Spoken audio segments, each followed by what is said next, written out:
Welcome to the Longevity Forum podcast, a series on achieving longer, healthier, and more fulfilled lives for as many as possible. In this interview, we're delighted to hear from Danny Gray, founder and CEO of JAAQ and War Paint for Men. He'll be interviewed by John Reynolds, the relationship director at JAAQ. Thank you to you both for being here today. We're really looking forward to diving in and hearing more on the digital platform for mental health. I'll leave the rest to you, John. Great. Thank you very much. Danny, welcome. Thanks for having me on. Pleasure. We start with what JAAQ is and what it stands for. Yeah, great. So JAAQ is a interactive mental health platform that is designed to give people the right information at the right time in a digital format where you can ask questions, get the right information from the right people, anywhere from world-leading doctors, experts, and all different fields in mental health to celebrities, well-known faces that have also been through struggles with their mental health and how they've overcome that. So it's really a platform that you can find out everything you need to know around mental health so you can better improve your own. And JAAQ, which is JAAQ, stands for Just Ask a Question. So it's all about questions and answers. And Danny, your own mental health journey and being the founder of JAAQ is sort of entwined into the sort of the why, if you like. So do you want to kind of let me know how that all started and again, the why behind JAAQ? Doesn't matter who you are, how successful you are or what you do. I think at some point in your life, you are going to have ups and downs with your mental health. And that is totally normal, by the way. It's like physical health, it's like anything. There's going to be times when you're not at your best.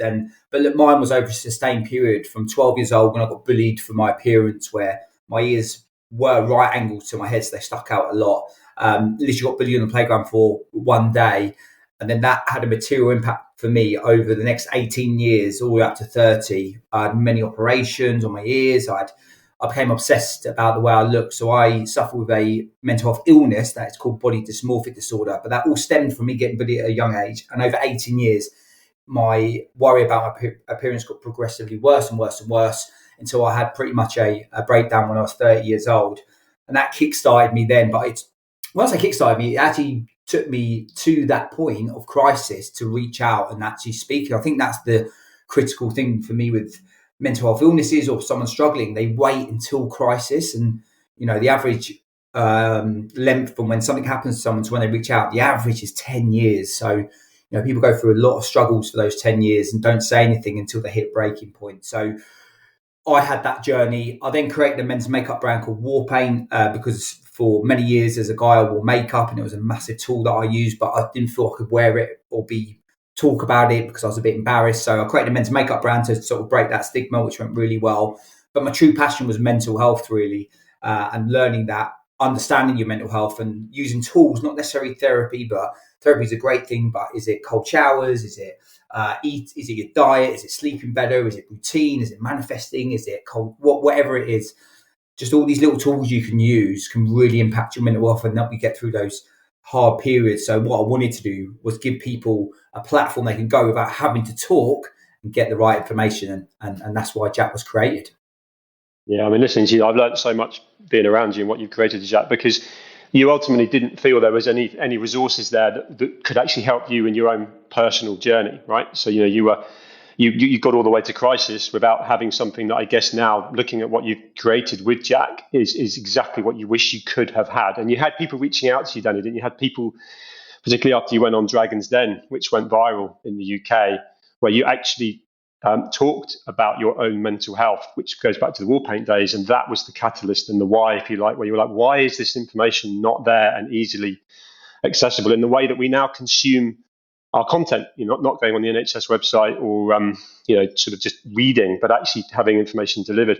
But I'm interested, just to sort of move into that kind of almost longevity piece, where people often relate sort of mental health to diet or exercise, but the mental well-being part, you've really educated me on that side of things. The why that sort of matched JAAQ to your own mental health and then creating almost like the kind of Netflix of mental health. Where did you get that vision from? Just quickly on that, in terms of longevity and living longer lives, everyone thinks physical. Then it's about diet, it's about eating right, it's about health. But the thing that goes on the radar a lot of the time for me is the mental state. Like I think people underestimate how, if you're stressed, or the impact that has on your body, and what it can do. So I think if you're in a good mental state, or you can manage the tough mental situations with certain things, if you're mentally in a good place, I truly believe you will live longer, because you're less stressed on your body. You're going to age less, because that's what stress does to you. So it's a massive importance. And then, I was getting so many people reaching out to me, and what you touched on earlier, John, look, there is a lot of help out there. And there was when I was younger and going through these things, there's a lot of crisis platforms out there. So, there's a lot of charities, there's a lot of places you can go get therapy, you can go to the doctor, but all of these things that are out there in society were based on crisis. If you're in a really bad place with your mental health, and, you're thinking about taking your own life, then we've got support here for you. But where I felt there's a real lack was right at the beginning of the journey, where some things might not be right in your mind, you might be struggling a little bit, you have no idea why. That's the time when people need to understand and be able to go somewhere and understand what's going on in the head, so they can make an impact then. Because if you make an impact early in your journey, and let's talk about ADHD, dyslexia, you can talk about all these different things. If you understand that at an earlier stage, it's much easier to manage it, rather than it building up and getting to crisis. And again, there's a direct correlation between, let's talk about eating disorders, or look, alcoholism. People don't become an alcoholic after their first drink. It takes a long time. It can take years and years of progressively drinking more and more and more. Then they become an alcoholic. Eating disorders don't start overnight. They can build up. And what all the doctors have taught me is that if we can get people understanding early, when they might not even think that they've got an eating disorder, or they might be suffering with alcoholism, if you can get them there and they can realise that they might be on their path, here's some things to help you get off that path, that is a much easier place to be. Because eating disorders, literally, scientifically, the longer you have an eating disorder, the longer the recovery period is. So that's what I'm really keen to get people the information. And by the way, earlier on in their journey, when people are first going through these things, that's the time people aren't going to talk. As much as we want people to talk, if you're a young guy, 20 years old, everything's going well, you're earning money, you're in relationships, you're having a good time with your friends, but you're waking up every morning, you're just a little bit sad. I can guarantee you 99% of people aren't going to go and speak to someone about it and tell them, because it's just that's just not what we've done.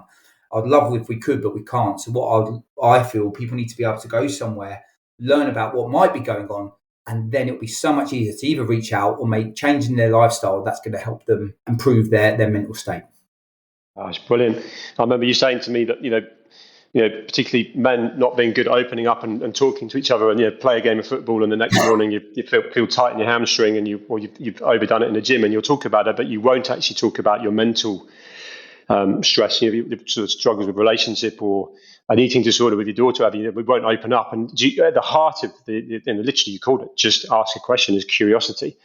And it sounds like, from what you're saying, a lot of people, you included, will have something that then actually manifests into perhaps far worse mental health conditions that could have been headed off. So at the heart of JAAQ, and sort of marrying that to longevity, it's all about prevention, right? You've said it already. It's when people reach out at crisis, so much has already happened. You're trying to, with JAAQ, have a tool that really gets in early. And you've married that to tech. I'm interested to know your journey with JAAQ, when you kind of almost sort of had the idea to then almost looking at the resources that are available to create what is the JAAQ platform. Yeah, and you touched on it earlier, John, around a lot of the platforms, a lot of the people in the mental health space are quite archaic in the way they approach technology. So the NHS in the UK is an amazing organisation, healthcare for the whole of the UK. However, it is very archaic the way they deliver information on their website. It's the most visited website in the UK, but if you go on it, it's reams and pages of text, and all you've got to look at now is how everyone digests content. It's video, it's quick, gets to the point, and it's engaging content, and that's really important. And that just isn't in the mental health space. And I think it's because people are a little bit worried, where all the content that gets engagement and pushes through is engaging content. So what we try to do with JAAQ is make it engaging, make it easy. And look, I was seeing all of these charities, organisations doing amazing work, but I thought you could really hit people with good content and just giving them the right information. So, we film all of these experts, we film all these celebrities, we ask them between 100 and 150 questions, the top asked questions on depression, anxiety, eating disorders, body dysmorphia, sleep. And then you can go on JAAQ and you can effectively filter through all those videos very quickly and seamlessly to get to the right information that can impact you. We've got a massive thing planned with AI at the moment that we're building in the background that will make that even easier. And that's why AI can be an amazing tool in certain situations by getting you and understanding what you're going through and maybe feeding you the right content. And when I talk about AI, what we're very keen at JAAQ is AI is not going to give you the answer, but it's going to be your mate that's going to find you the right answer from all these leading experts that we've got. So technology and content and brand is really important. So brand as well for me, especially in the mental health space, people are very safe with the brand and think they need flowers and stick men and lots of stats. And, you know, when you look at everything else that engages people, all these top brands in the world, they're all edgy, cool brands that break through and gets people's attention. That's what we're trying to do with JAAQ, you know, lead by a brand that's got the right information behind it. And I truly believe if you do that, especially with the young generation, and that's why, you know, we're building a JAAQ Junior site, which is geared at young children from the age of 8 to 12. Trust me, with those kids, you have to engage them with content because they see it all day, every day. And if you want to deliver a message, you have to deliver it in a cool way and deliver it with cool content and a brand. Then they will engage with it and they'll learn very, very easily. So that's what we're trying to do. It's a real differentiator with JAAQ, isn't it? I mean, you've said the word cool and mental health in the same sentence, and I think that was a key part of your mission, which obviously I aligned with straight away. You know, you even said, you know, I've heard you say it countless times. Can you name a cool brand in mental health? And no matter who we've been speaking to, no one can name one. And I think that's the key thing. And then such a great vision to be able to bring top world-leading doctors, consultants, but also people with lived experience. And I'm just interested to know where that part of the journey came together for you, because you were crying out for your own answers. You brought top doctors and specialists, but then people like David Harewood, the actor, talking about his own conditions from a personal point of view. Did that vision come together very quickly? Because you've got an interesting dynamic there where the doctor will give you the exact information from a sort of scientific point of view, but then you've actually got lived experience, which brings empathy and kind of, this is how I felt and this is what works for me. I just want to know where you got that kind of vision from. Yeah, great questions. Like for me, right at the beginning, that was I think lived experience is as important. I don't want to say more important than the doctor's information, but a really good example is that we've got, you know, I suffer with body dysmorphia. I've had my own journey, and people relate to other people and get, you know, I don't want to say tips, but, you know, if I tell someone how I probably manage my body dysmorphia, someone going through body dysmorphia will be like, oh my God, that's what he does. Well, I might try that. Well, we've got the leading professor for body dysmorphia in the UK, Professor David Veal, on our platform. He's answering 100 questions on body dysmorphia. If you to ask him, what is it like to have body dysmorphia? He literally says, I haven't got a clue because I haven't got it. So, you know, where he can give you all the clinical information and what it does to your brain and why you might feel that certain way, you wouldn't be able to relate to him and think, well, he's been through what I've been through. And actually, I relate to that person, because that gives you hope. And especially if you see other people who've been something through or going through something very similar to yourself, but have got through it the other side and managing a day on the day to day. I'm telling you now, when I was in my worst place, about 30 years old, I didn't think I'd ever be where I am today. So me at 30, being able to see people who were really bad getting through it and maybe how they did it and what they do, that I just knew right at the beginning that would have helped me so much. So that was when we launched JAAQ, right at the beginning. I was going to have as many lived experience as we did doctors on the platform, so people get both points of view. And I just think that's critical because that's what people relate to. Yeah, totally. Relatability is such a key word there. Looking ahead, future of kind of mental health with longevity. If you imagine almost like the ideal future 10 to 20 years from now, what role do you kind of hope mental health tools like JAAQ will play in helping people not just live longer, but live better with purpose, connection and joy? Do you know what it is? I just hope in like 10, 15 years, it's just the norm. And we're not talking about it anymore. Or we don't have to talk about, mental health is a taboo, or, oh God, look how bad it's getting. That just, you know, people doing stuff to manage their mental health, and it's the norm. A bit like if you look at physical or longevity or whatever it is, it's pretty normal now that people talk about diet, people talk about exercise, people talk about, I've changed this, I'm drinking less, you know, and it's just the norm. And I just hope in 10 years, 15, I do think we'll be there where people do certain things. Well, I cold shower every morning now. I've got a routine. I go to bed at certain times. You know, I'm not drinking alcohol for my mental state rather than my physical state. And it's a normal part of everyone's life that they do something. Is it yoga? It could be anything. I play the clarinet every day for 10 minutes. Clears my mind. Like, I just want it to be the norm, like so many other things are when it comes to physical health or even longevity. The amount of people now taking their time on, like, what am I eating? How's it processed? What vitamins am I missing? That's all becoming pretty normal, and it's not as, that's a bit funky. And that's where I really hope the mental health space is going to be, and I truly believe it will. Yeah, it's powerful. What you've created, Danny, is already changing lives, and with longevity in mind. I mean, you said it to me before. You'd sort of imagine two guys in a pub.